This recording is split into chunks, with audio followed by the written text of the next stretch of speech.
Hi everyone, welcome back to my mini vlog. ತುಂಬ ದಿನ ಆದಮೇಲೆ ಇದು ಅಪ್ಲೋಡ್ ಮಾಡ್ತಾ ಇದ್ದೀನಿ. ಸಾರಿ.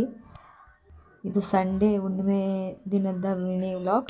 ಏನಂದರೆ ಯಲ್ಲಮ್ಮನ ತಾಯಿ ದೇವಸ್ಥಾನ ಇದೆ ನಮ್ಮ ಮನೆ ಹತ್ರ. ಅಲ್ಲಿ ಹುಣ್ಣಿಮೆ ದಿನ ಪ್ರತಿ ಹುಣ್ಣಿಮೆಯಲ್ಲೂ ಅಮ್ಮಂಗೆ ಅಭಿಷೇಕ ಮಾಡ್ತಾರೆ.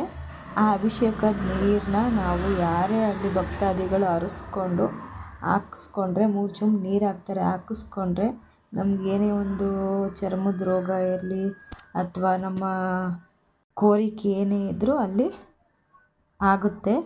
ಸೊ ನಾನು 2 ಸತಿ ಇದು ಎರಡನೇ ಹುಣ್ಣಿಮೆ ದಿನ ಹಾಕ್ಸ್ಕೊಂಡಿದ್ದೀನಿ. ಕೆಲವರು 5 ಹುಣ್ಣಿಮೆ ಹಾಕ್ಸ್ಕೊತಾರೆ, 9 ಹುಣ್ಣಿಮೆ ಹಾಕಿಸ್ಕೊತಾರೆ. ಅವ್ರು ಇಷ್ಟ ತಕ್ಕನಾಗ ಅವ್ರು ಹಾಕಿಸ್ಕೊಳ್ತಾರೆ. ನಾನು 3 ಹುಣ್ಣಿಮೆ ಹಾಕ್ಸ್ಕೊಳ್ಳೋಣ ಅಂತ ಅಂದ್ಕೊಂಡು ಹಾಕಿಸ್ಕೊಂಡೆ. ಇದು ಅರ್ಶಿನದ ನೀರು ಹಾಕಿಸ್ಕೊಂಡೆ 2ನೇ ಹುಣ್ಣಿಮೆ